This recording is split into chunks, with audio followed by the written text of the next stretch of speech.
Time ना waste करते हुए आज हम आपके लिए डिप्लोमा इन सिविल इंजीनियरिंग का सर्विंग टू सब्जेक्ट का हम इम्पोर्टेंट क्वेश्चन लेकर आए हैं, क्योंकि आपके एग्ज़ाम जनवरी फरवरी में होने वाले हैं। तो उसमें हम टॉप 10 क्वेश्चन लेकर आए हैं सर्विंग टू में।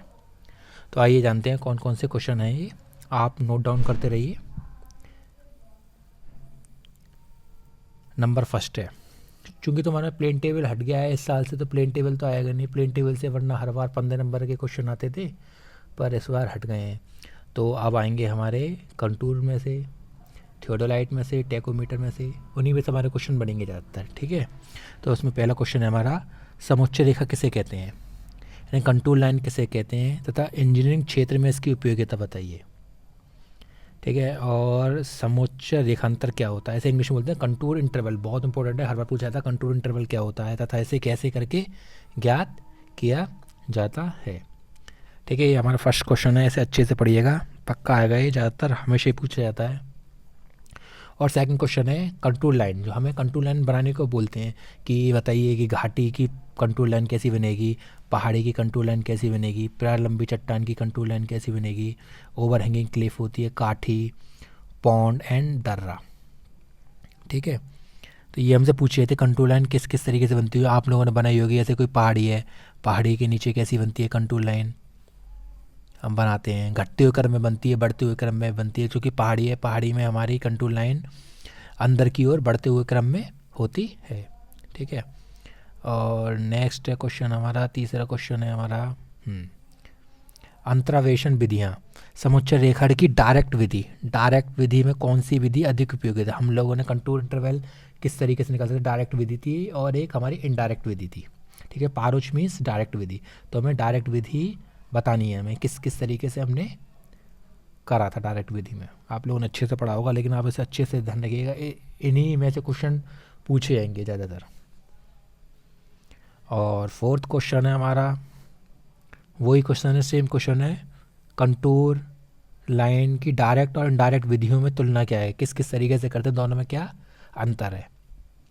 ठीक है, और नेक्स्ट, ये मोस्ट इंपॉर्टेंट है, ज़्यादातर पूछा जाता है, बच्चे कम करके आते हैं, ऐसे याद नहीं करते, वरना बहुत आसान है, आप पढ़िएगा एक बार, अगर आपको नहीं आता तो मुझे बताइएगा।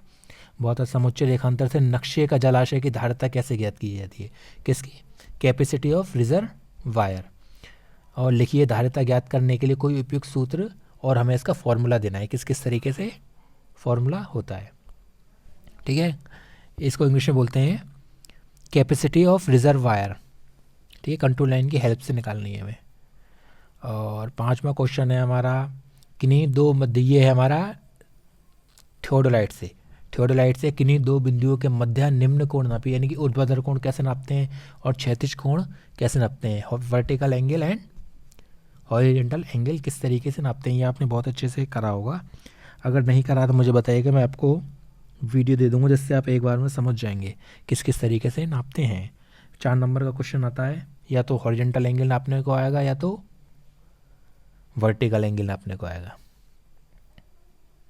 नेक्स्ट, थियोडोलाइट कितने प्रकार का समायोजन होता है, उसका नाम व महत्व लिखिए, यानी कि एडजस्टमेंट, समायोजन मीन एडजस्टमेंट हम किस किस तरीके से करते हैं, टेम्परेरी एडजस्टमेंट और परमानेंट एडजस्टमेंट। टेम्परेरी एडजस्टमेंट भी हम 3 तरीके से करते हैं, और परमानेंट एडजस्टमेंट हम 1 तरीके से, 2-3 तरीके हैं इसके भी। तो टेम्परेरी एडजस्टमेंट ज़्यादातर पूछा जाता है कि टेम्परेरी एडजस्टमेंट हम किससे करते हैं, सेंटरिंग करते हैं, लेवलिंग करते हैं, फिर लंबन का निराश करते हैं, लंबन के निराश में भी 2 पॉइंट हैं, फोकसिंग करते हैं। ठीक है, और 7वां क्वेश्चन है वक्र का, वक्र किसे कहते हैं, ये कितने प्रकार के होते हैं, लिखिए। ये क्वेश्चन पूछा जाता है, वक्र कर्व में तो क्वेश्चन आएगा तो यही आएगा, कर्व क्या होता है, कर्व कितने प्रकार का होता है, हर एक के बारे में लिखना है। और सिंपल कर्व के नाम देने हैं हमें, कौन कौन सा एपिक्स पॉइंट होता है, जीवा कौन सी होती है। ठीक है, ये आप लोगों ने पढ़ा होगा, इस टाइप का डायग्राम आप लोगों ने पढ़ा होगा।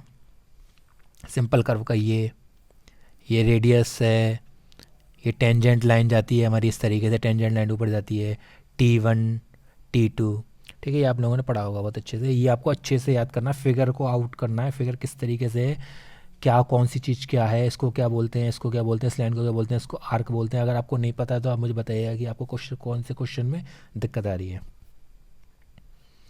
और 8वां क्वेश्चन है, सरल वक्र की निशानदेही, निशानदेही की कोई दो विधि का संक्षिप्त वर्णन कीजिए। यानी कि हमें क्या करना है कि हम लोग वक्र को किस तरीके से बनाएंगे, अगर हम फील्ड में जाएंगे तो वक्र को किस तरीके से बनाएंगे, उसकी निशानदेही कैसे करेंगे। निशानदेही यानी पॉइंट लगाने हैं हमें, जैसे कि हमने बहुत सारे सेकंड क्वेश्चन भी है, जीवाओं का क्रमिक समद्वि विभाजन। तो हमारी इसकी तीन चार विधियाँ हैं कि कौन कौन सी विधि से हम सरल वक्र का निशानदेही कर सकते हैं। ठीक है, यानी पॉइंट लगा सकते हैं कि ये पॉइंट इधर आएगा, ये कर्व का पॉइंट इधर आएगा, ये कर्व का पॉइंट इधर आएगा, ये कर्व का पॉइंट इधर आएगा। जब भी तो हमारा एक कर्व बनेगा, जब तक हम पॉइंट नहीं मिलेंगे, ये वाले पॉइंट, ये पॉइंट नहीं मिलेंगे तो हम कर्व कहाँ से बना लेंगे। ठीक है, तो ये चीज़ है। और लास्ट क्वेश्चन ये भी पूछा जाता है, ये टॉप 10 ही सारे के सारे इंपॉर्टेंट है, आप अच्छे से रख लीजिएगा। आपको ज़रूर क्वेश्चन मिलेंगे, इसमें से ज़रूर क्वेश्चन मिलेंगे। नेक्स्ट है संक्रमण वक्र क्या होता है, इसे कहाँ लगाया जाता है। ट्रांजिशन, इंग्लिश में बोलते हैं ट्रांजिशन कर्व क्या होता है, इसे कहाँ लगाया जाता है, और एग्जाम्पल देकर बताना है। 2 बार आया हुआ है ऑलरेडी, वैसे तो 4-5 बार आ चुका है और पक्का आएगा, ये हमेशा आता है। पक्का तो कोई कुछ नहीं कर सकता, लेकिन 90% चांस है कि ये आएगा। और नेक्स्ट इस पर टिप्पणी आती है लिखने को, ज़्यादातर टिप्पणी आती है लास्ट में, तुम्हें 4 या 5 टिप्पणी मिलेंगी। EDM क्या होता है, या सर्वेक्षण कि में किस काम आता है, टोटल स्टेशन क्या होता है, ऑटो लेवल क्या होता है, टैको मीटर क्या होता है।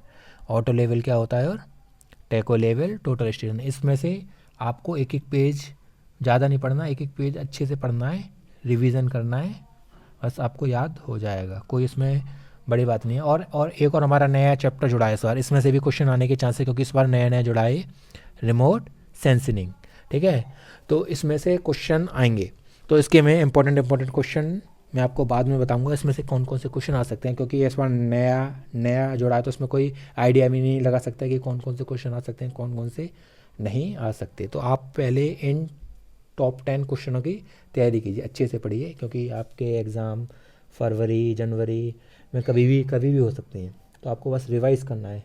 लगभग आपका सिलेबस सबका पूरा हो चुका है, मेरे स्टूडेंट में तो सबका सिलेबस हो चुका है। तो जिनका नहीं हुआ है वो पढ़ें इन क्वेश्चनों को, मॉडल पेपर से पढ़ें, किताब से पढ़ें, बुक से पढ़ें, कहीं से पढ़ें, पर क्वेश्चन को रिवाइज करें। अगर आप इस चैनल पर नए हैं तो चैनल को सब्सक्राइब करें और शेयर करें, और लाइक करना ना भूलें। अपने दोस्तों को शेयर कीजिए। Thank you.